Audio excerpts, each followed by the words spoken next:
Now, government's handling of last week's protests and subsequent looting incidents has drawn widespread criticism after yet another contradiction emerged between Intelligence Minister Ayanda Dlodlo and Police Minister Bheki Cele on the role of the two departments in acting on information that would have assisted government to react on time before the unrest happened. The Minister of Defence, Nosiviwe Mapisa-Nqakula, has also since conceded that the unrest of the past week was an insurrection after initially having contradicted the president, saying there was no evidence pointing to such. Professor William Gumede is an associate professor of the University of the Witwatersrand School of Governance. He joins us now to help us unpack this and other developments in the country. Prof, great to have you. Good morning.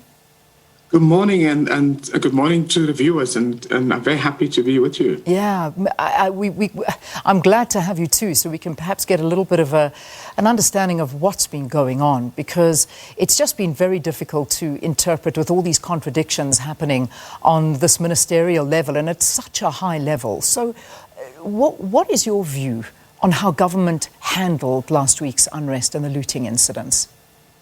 I think clearly what comes out of it was that government was not prepared. And that's an astonishing fact, because it was almost clear to everyone that, on that Sunday when Jacob Zuma was supposed to go to prison and he threatened not to go, and his supporters also threatened to build a human shield around him to resist arrest, that there's going to be trouble. And that, we at least have to have enough police there and in the wider area in KwaZulu-Natal, and so too to have the army there, because so I think that is for many South Africans astonishing that did not happen. So either a couple of, there could be a couple of reasons for that.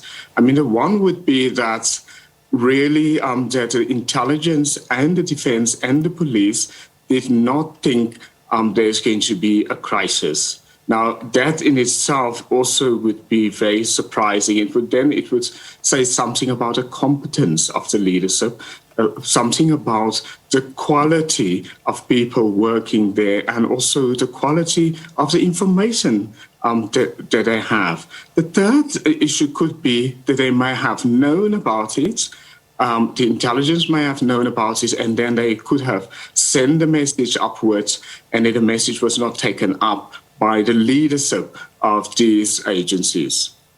And this is worrying, just at the end of the day, that we're painting different scenarios and we're trying to understand how it was that we didn't have intelligence about this, or we did and it was ignored, because those are the two scenarios that are being painted by the different ministers. So we've got the security minister who's turning and telling us, Ayanda Dlodlo, that they did have intelligence about it. They handed it to the appropriate structures within the police to warn them it was going to happen. Then we've got Police Minister Bheki Cele on the other side saying he has absolutely no information on this and that the other minister is lying. So at the end of it, there's this big void in the middle of the truth. And when will we find that out?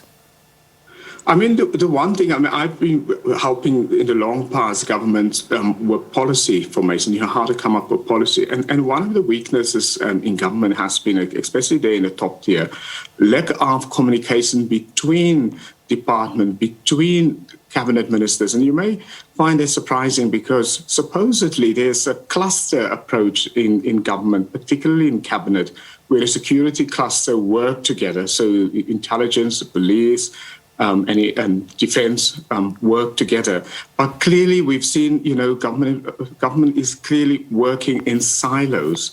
But then I also have to, say something else, a little bit more terrifying, is that the fact when Jacob Zuma was president, he really captured also the top tier of the police and the intelligence service and the army, but particularly the intelligence. When you heard what came out of the Zondo Commission, how Jacob Zuma used part of the intelligence services really is these almost private intelligence services, appointing people close to him, loyalists, and often people without a competence. So, and I think that may be one reason also why we haven't had the quality intelligence coming out of it. And then maybe there's another element, even equally frightening, is the fact that perhaps many people in intelligence and even in the police, particularly in KwaZulu-Natal, could be supporters of Jacob Zuma and very unenthusiastic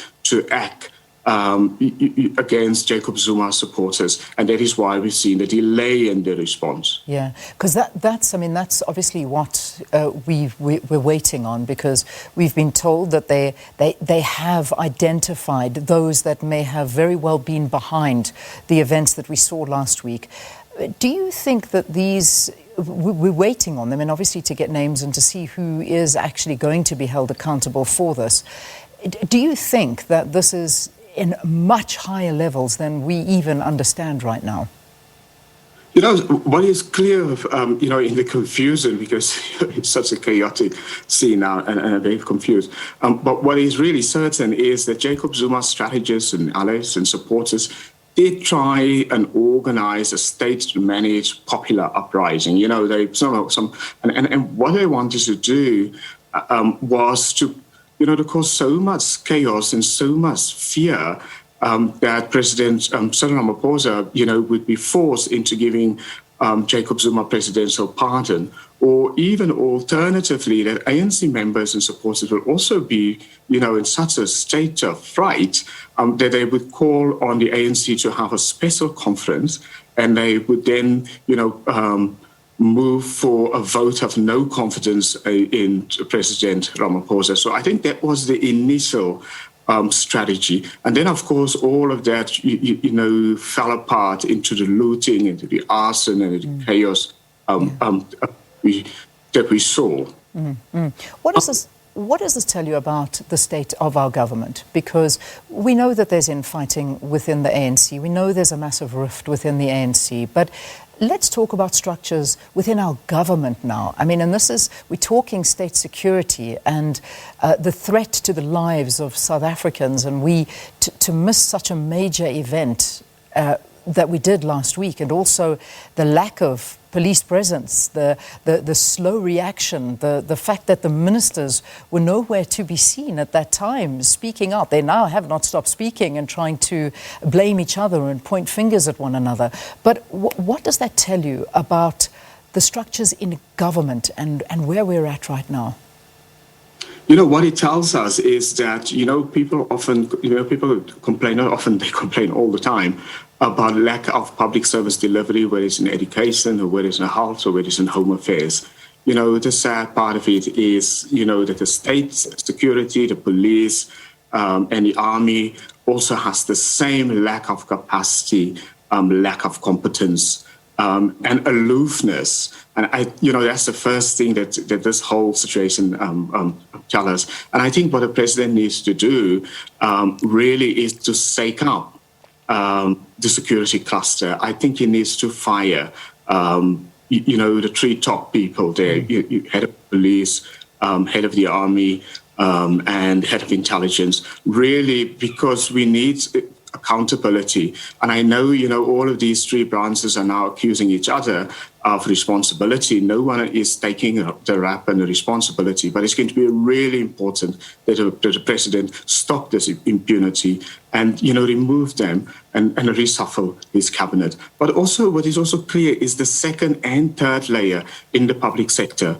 And this is now in the intelligence, in the police, and in the state security are also very much not qualified to do the job. And so there will have to be a clean up in those sort of top, at least in the top two tiers of the security cluster. Yeah, well, very clear, because that was going to be one of my questions to you. Do you believe that these ministers that we're hearing from and that seem to be backpedaling and blaming each other should be fired? And I think that you've answered that question already. We haven't even spoken about the Defence Minister, Nosiviwe Mapisa-Nqakula, who said this was not an insurrection. Then, of course, backpedaled saying, okay, my bad, it actually was an insurrection and the president was right. We've also had ANC KwaZulu-Natal Provincial Secretary Ndumiseni Ntuli saying this is an absolute over-exaggeration. This was definitely not an insurrection. But what was this? Was it an insurrection or was it not an insurrection? Of course, from where we're sitting outside government, clearly this was an attempt to create or stage manage the insurrection. So, that was, and it backfired. It didn't work. And now people must face the consequences. But again, it also says, when President Ramaphosa inherited his cabinet, and remember he inherited from Jacob Zuma, and because there are two camps in the ANC, two clear camps that came from the ANC's Nasrec conference, sort of the Nosiviwe Jacob Zuma camp, and then, Ramaphosa's camp. President Ramaphosa tried to almost manage this whole process or this whole leadership through a unity policy where he, kept both camps within the ANC. And it meant that he had to keep people that came from the Jacob Zuma, era in his cabinet. Now, really, that made for a lot of paralysis, because then it meant inside a cabinet he would have either some people from the Jacob Zuma period who were quite incompetent, other people who were not supportive of President Ramaphosa and who would try to undermine him at every level, but he had to hold them together for the sake of unity of the party. I think now, after this week, it is very clear that this sort of unity strategy has failed, that, you cannot continue because it caused so much paralysis. And now we have seen the consequences of paralysis. I mean, hundreds of businesses have been burned down in arson because the police didn't get there on time and the army didn't get there on time. People's lives have been lost. Infrastructure has been destroyed. I mean, we're going to struggle maybe 3-4 years, to recover from this business sentiment, investment confidence, all gone. Trust between different ethnic communities all gone because of, this unity strategy of trying to hold essentially two ANCs into one, which is impossible. And I think one of the first things that will happen, most probably, even if the ANC leadership don't want to do that, is the two camps cannot live in one party or cohabit anymore. And it is very likely that, the Nosiviwe Jacob Zuma part of the ANC, will have to go now. They can't live together anymore, not after the last 2 weeks. So it's a very sad end, of the ANC as a unifying party, and that it has come to such a violent end with such a loss of life, loss of business infrastructure, the country's infrastructure in KwaZulu-Natal, and the distrust between communities after this week. So, Professor Gumede, my question to you then is, who keeps the ANC? Is President Ramaphosa strong enough to do this? Is he, because what we've seen from his leadership and a lot of comments coming from people are saying that he is a weak president and that this should never have happened under a strong leader's, under strong leadership. But unfortunately, he has failed South Africa. So if we're looking, and he's been on record as saying his priority is to keep the ANC together and anything else that follows. But we've seen what follows now. We've lost lives, we've lost businesses, as you've said, jobs, hundreds of thousands of jobs have been lost, and this all happened under his leadership. So let's now talk about what you think of, firstly, President Ramaphosa's leadership abilities, and who takes the ANC? Who is stronger in the ANC? Which camp?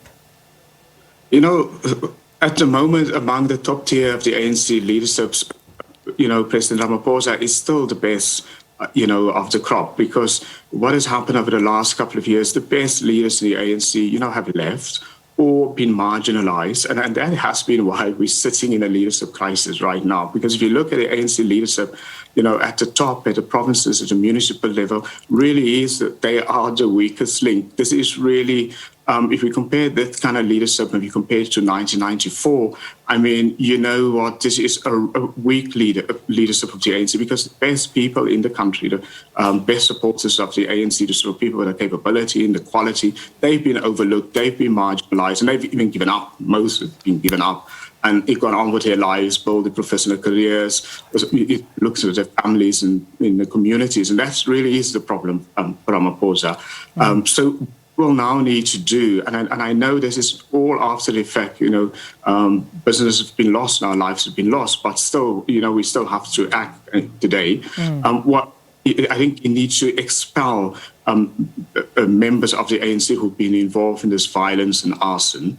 and he has to do a real cleanup, and he has to immediately also, take charge and also suspend not only Ace Magashule as it is, but now a whole tier of people who are found to be corrupt and incompetent, and take real control of the ANC, and bring maybe other people in from outside to come and help. Because on its own, he can't do it, and the ANC can't make this turnaround. Bring in business, bring in civil society, bring in professionals, and bring in other ANC supporters who may have left the ANC and try to bring them back to come and help. And so that we almost have an all-of-society approach to deal with this, the biggest emergency of our lifetime that we've ever seen. And the ANC on its own, and even Ramaphosa on his own, cannot do it. He has to ask for help now. Prof, I just want to ask you two quick, very scenarios, two other developments that happened yesterday, and if we can answer these ones quickly as we go into the news at 7. We saw that former Chief Justice Defence Nosiviwe handed over his report into the country's ability to hold free and fair elections, as you know, and he said rather move that to February. It's just a recommendation. The IEC don't have to do that, but that's what he's saying. Under these conditions, they can't be free and fair. What do you think about moving elections to February? I think, that really is the reality. I think it's a good report. It's a good recommendation. I mean, just think about it. I mean, in this context, can we have elections, for example, in KwaZulu-Natal or part of Gauteng? I mean, we've got a very vicious third wave. We may actually now get a fourth wave because of the lack of social distancing and the ignorance of, the rules over this period now of the looting and so on. It's going to be impossible. And I think it's most probably prudent to move it and postpone it, to a much more appropriate time. All right, we're going to get more opinion on that as well, and particularly on the scientific side, to see the trends and what we can look forward, well, not forward to, but when we look at the pandemic, what it's going to look like in February. So that'll happen on the programme. And then finally, the High Court in Pretoria dismissing the EFF's application to have bank statements of Cyril Ramaphosa's CR17 campaign unsealed. Do you think this does the president any good in light of the transparency element of his leadership? No, it does, because it's not this one. Remember, this is now a campaign within the party. So I think the judgment was correct. It's nothing to do with transparency. It was something to do within the party, and I think it was just a politicking, and we have to look at it as politicking. As it's not the same as using public resources for campaigning. All right, Prof, we'll leave it there. Professor William Gumede, an associate professor at the University of Witwatersrand School of Governance. Thanks very, very much for joining us here on the programme. Right, that leads us up to 7 o'clock.